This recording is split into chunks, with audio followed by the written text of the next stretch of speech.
நாம் உடல் பருமன் குறைக்க, உடலில் உள்ள கொழுப்புக்கள் நீங்க, பெண்களுக்கு வரக்கூடிய மாதவிடாய் நோய் நீங்க ஒரு பொடியை நாம் தயார் செய்ய போகின்றோம். அதற்காக இந்த கொள்ளை சுமார் 100 கிராம் அளவிற்கு நன்றாக தூய்மை செய்த கொள்ளை எடுத்துக்கொண்டு அதனுடன் இப்பொழுது பூண்டு சாறு என்று சொல்லக்கூடிய இந்த சாறை சுமார் 5 மில்லி அளவிற்கு விட வேண்டும்.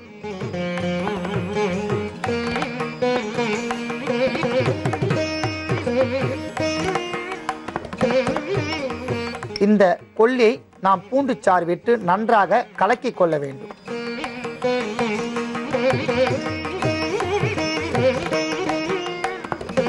ஏன் நாம் கொள்ளை பூண்டு சாறு விட்டு கலக்க வேண்டும் என்றால், ஒவ்வொரு பொருளும் ஒவ்வொரு பொருளால் தூய்மை அடைகின்றது.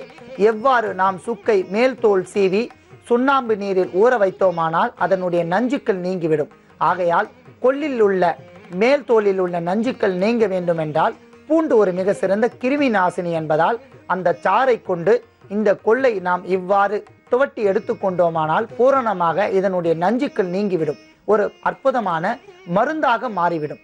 இவ்வாறு பூண்டு சாறுடன் கலந்த இந்த கொள்ளை சுமார் ஒரு 5 நிமிடம் வரை ஊற வைத்து கொள்ள வேண்டும். பிறகே பயன்படுத்த வேண்டும். ஏனென்றால் பூண்டு சாறுடன் கொள்ளு நன்றாக இணைந்து வேதியியல் வினைபுரிந்து அதனுடைய நஞ்சுக்கள் எல்லாம் நீங்கிவிடும்.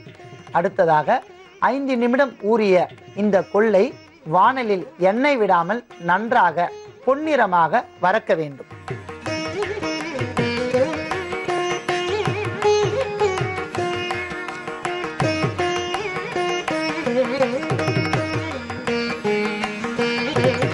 அன்பான நேயர்களே, நாம் பொடி செய்ய வேண்டும் என்ற நோக்கத்தில் ஒரு அற்புதமான மூலிகை பொடியை நாம் சொல்ல இருப்பதால் நாம் பச்சை கறிவேப்பிலையை எடுத்து நன்றாக காய வைத்து கொள்ள வேண்டும்.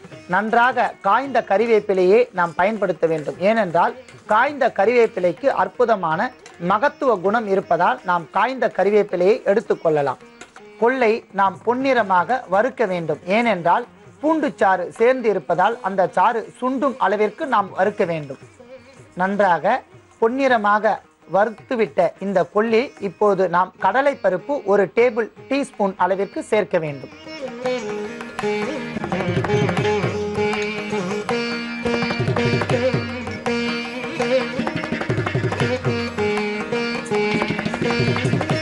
இத்துடன் உளுந்தம் பருப்பை நாம் ஒரு டேபிள் டீஸ்பூன் அளவிற்கு சேர்க்க வேண்டும்.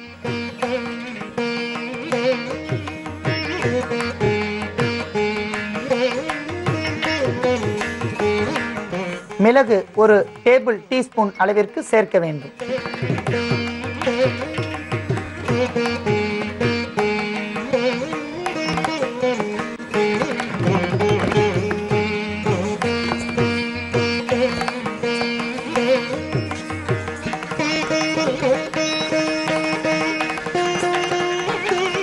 காய்ந்த மிளகாய் வற்றல் 5 முதல் 6 எண்ணிக்கையில் சேர்த்தால் போதுமானது.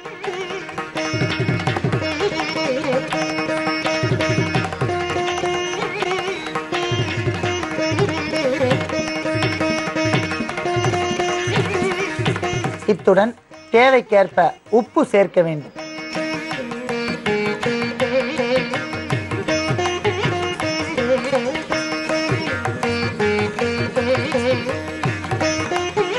அத்தனை பொருட்களையும் பொன்னிறமாக வறுத்து கொள்ள வேண்டும்.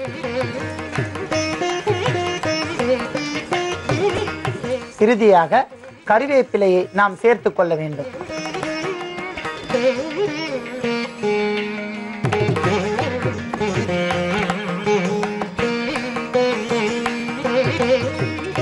அன்பான நேயர்களே, அத்தனை பொருட்களும் பொன்னிறமாக வறுத்து விட்டபடியால் நாம் அதை இப்போது எடுத்துக்கொண்டு நன்றாக ஒரு 5 நிமிடம் ஆற வைத்துவிட்டு பிறகு தூளாக அரைத்து கொள்ள வேண்டும். அன்பான நேயர்களே, நாம் அத்தனை பொருட்களையும் கொண்டு பொன்னிறமாக வறுத்துவிட்ட கொள்ளு பொடியை இவ்வாறு நாம் எடுத்து வைத்துள்ளோம். காய்ந்த மிளகாய் வற்றல், காய்ந்த கறிவேப்பிலை, உப்பு, கொள்ளு, பல்வேறு வகையான மூலப்பொருட்கள் கலந்த இந்த தூளை நாம் இவ்வாறு எடுத்து வைத்துக்கொண்டு உடல் பருமன் மற்றும் கொழுப்பு சத்து அதிகம் உடையவர்கள் கொழுப்புச்சத்து அதிகமாக இருந்தால் அவர்களுக்கு லிப்பிட்ஸ் என்று சொல்லக்கூடிய அதிகப்படியான கொழுப்புச்சத்து சேர்ந்து அவர்கள் உடல் பகுதியில் தீராத நோயை ஏற்படுத்திவிடும், இரத்தத்தை அசுத்தமாக மாற்றிவிடும்.